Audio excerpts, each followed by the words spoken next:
India would be itching to make a comeback after that thumping seven-wicket defeat to South Africa. It was a record chase by South Africa, and now the action shifts from New Delhi to Cuttack for the second T20I. Hello and welcome to News 9. I am Shubhayan Chakravarti, joined by Nikhil Narayan to discuss what can India do to stop this rampaging South African attack.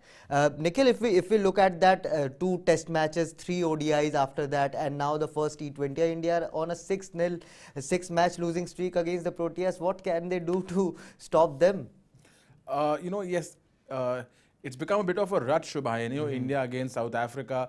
But I'm hopeful that the Indian team will come back. Remember, this Indian team is not playing 6 to 7 of their main, main batsmen who fit into their first 11. True. Given that this series is not so much about the result, this series is about testing India's bench strength. True. And given that India batted brilliantly in the first match, right. Absolutely brilliantly in the death overs, in the power play, also from the 6th over onwards, they're right on the money. I think where they need to sort of control the Proteas and win the match is in the bowling department. The bowling was poor, the strategy when they were fielding was poor, and Rishabh Pant has to take a certain blame for it. But also sometimes you have to give credit to the batsman, and that one partnership between David Miller and Rassie van der Dussen completely took away the match from India. So, but bowling, there can be a few tactical and strategic changes in the bowling department, which Rishabh Pant would need to employ in the remaining matches if India need a favourable scoreline at the end of the series. True, and Nikhil, if we talk about inexperience, we can say, okay, the Indian batting lineup doesn't have too many of the mainstream players. Rohit is not playing, Rahul is not there, Virat Kohli is not there, Surya Kumar is not there. So plenty of mainstream players are not there. But when it comes to the bowling, I think it is pretty much the full-fledged bowling attack, barring Jasprit Bumrah maybe. Barring Jasprit Bumrah, also Mohammad Shami. Mohammad Shami, if he is not there, but I think Harshal Patel and Jasprit Bumrah are going to lead the pace attack along with Bhuvi. Fair enough. I also don't think Akshar Patel is at his peak. True. Jadeja might come in. Kuldeep Yadav, they could be better options. So I think, Jasprit Bumrah, Kuldeep Yadav, Shami. So, the three of the, main spearheads in the bowling attack, the bowlers in form are not there in this 11. Still, we have a good enough bowling unit, to win us matches. They just had an off day and they were not used to the best of their potential, and therefore India needs strategic and tactical changes in the upcoming matches. Absolutely, and if we talk about the bowling lineup, there was so much of expectations from Yuzvendra Chahal after he won the purple cap in the IPL 2022, but things completely went wrong for him. He didn't complete his quota. He was taken to cleaners as soon as he came to the bowling front in the power play. Absolutely. See, Shubhayan, I think it is not Chahal's fault. If you see the record, and we'll have that up for our viewers, look at Chahal's record in the power play. Firstly, he hasn't bowled much in the power play in his T20 career. And you compare that to his record in the middle overs, where he has been one of the greatest, and I'll use the word greatest very judicially, one of the greatest spinners in the middle overs of the last 4 to 5 years across formats. 2017 to 2019 for India, he was brilliant in the middle overs, formed that pairing with Kulcha. For RCB, he has been phenomenal in the middle overs. Again, this season, he was phenomenal in the middle over. So, Yuzvendra Chahal in the middle overs is where he should bowl. Getting him on to bowl in the 4th over, he went for 16, and that is it. The momentum shifted in South Africa's favour, and that is a tactical mistake by Rishabh Pant. So I won't blame Yuzvendra Chahal. Then also he bowled in the 8th over, conceded just I think 8 runs. After that, you only got him to bowl in the last over 1 ball. Why were 2 of his overs? I mean, obviously that came as a surprise to everyone. Yeah, and why were his 2 overs not given? I mean, that was a mistake by Rishabh Pant. Obviously, he was scared by David Miller, but again, David Miller versus Yuzvendra Chahal, head-to-head, if you see, he's already got him out 3 times. Yes. In not too many deliveries. I think in 34 deliveries in T20 cricket. So, therefore, I think, it was a mistake by Rishabh Pant to get him in the power play. And from there on, it was a downhill. Not utilizing the best leg spinner in the world currently, which he is with Vanindu Hasaranga, is, Rishabh Pant's fault. And you can see the head-to-head record as well, 34 balls, 55 runs. That is pretty much acceptable in T20I cricket if he's getting him dismissed thrice. And that was the thing. So, when David Miller came out to bat, Chahal wasn't employed. So, in this match, surprisingly, Chahal and David Miller didn't face off. Yeah. And that is not Yuzvendra Chahal's fault. That is Rishabh Pant's fault. I mean, Clearly, he was worried that the ball will come into the David Miller's arc and he will hit him over deep mid wicket. Yeah. But he is not any spinner. And he might have bowled to Rassie van der Dusen as well, Absolutely. which could have changed the course of the match. Absolutely. So I think it was a big tactical blunder by Rishabh Pant, only to use Yuzvendra Chahal 2.1 overs, not use him between overs 8 and 19. I mean, why would you do that? He is at his best in that middle overs phase. Right. He was the highest wicket taker in the IPL. Right. I mean, shocking. I would have given him at least in the 16th or 17th over. He bowled well in the IPL as well during that phase, and maybe holding him back for the 20th or till the 20th over, I think that was too much of a conservative approach by Rishabh Pant. Absolutely. You know, after he bowled a decent 8th over, he should have bowled in the 12th over, and maybe 1 over could have been kept for the 16th to the 17th over. But he should not have bowled in the power play. Yeah. Those numbers in the power play, he hasn't done anything in the power play in his career. Just 4 wickets. True. Economy is also high, and middle over, he's a genius. Maybe if you want to try a leggy in that power play phase, you have another option in Ravi Bishnoi. Absolutely. And who had a great IPL, not as people expected of him, but still he was the main orchestra for Lucknow Super Giants in the spin department. Absolutely, and that was the next thing. I think one of the other things India can do, see, by playing Yuzvendra Chahal and Akshar Patel both, one is a leg spinner, and one is a slow left arm orthodox, but both turn the ball in the same direction, right? In the same direction. If you get Bishnoi, who's a leg spinner who only bowls googlies, or essentially bowls googlies, you get variety into your attack. So one, you get variety. Secondly, if you see, Ravi Bishnoi versus Akshar Patel. Akshar Patel was in very poor wicket-taking form in the middle overs in this IPL. Bishnoi had better numbers as far as wicket-taking is concerned. And India took only 1 wicket in the middle overs phase in that match in Delhi. So therefore, I think Bishnoi would be a better option. Also, I was seeing Bishnoi's record against left-handers versus Akshar Patel. Bishnoi is better, obviously, because he moves the ball away from the left-hander.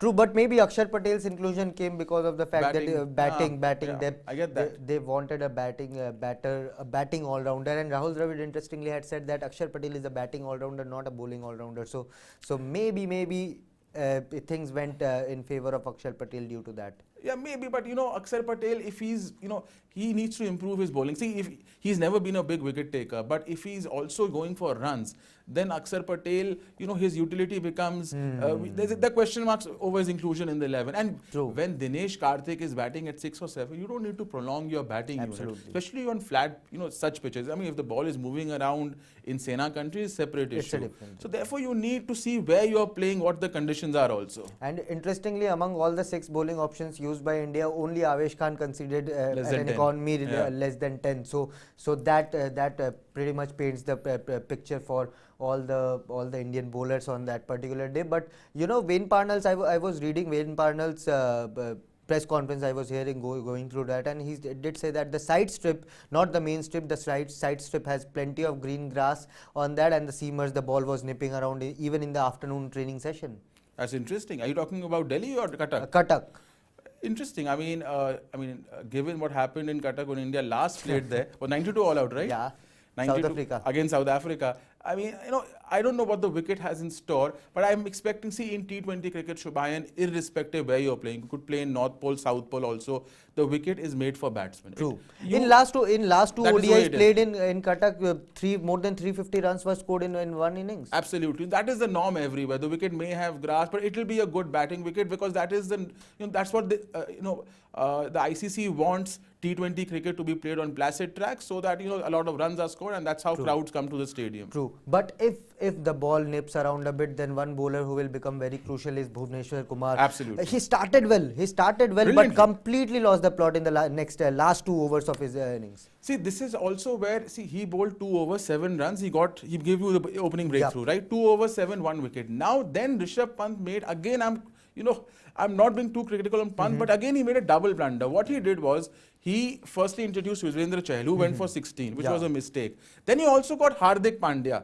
He got Hardik Pandya replacing Bhuvneshwar Kumar. I thought Bhuvneshwar Kumar, if you see his record, from one end Bhuvneshwar Kumar, from other end Hardik Bhuvneshwar could have bowled 3 overs in the power play. He was bowling very well. He could have got one more wicket and then the match would have taken different direction. Look at Bhuvneshwar's record in the power play. Look at that economy rate. It's the best ever in T20 cricket. Best ever in the power play. So, therefore Bhuvneshwar Kumar, should be utilized as much as possible in the power play, and then you get 1 over at the death from him. Especially when he was on a roll, to make 2 changes, getting Hardik and Yuzvendra Chahal in the power play, completely sort of took away the match from India, and South Africa were on the rise. Absolutely, and Bhuvneshwar Kumar, I think he will obviously want to bounce back after that last 2 overs he bowled in that New Delhi T20I.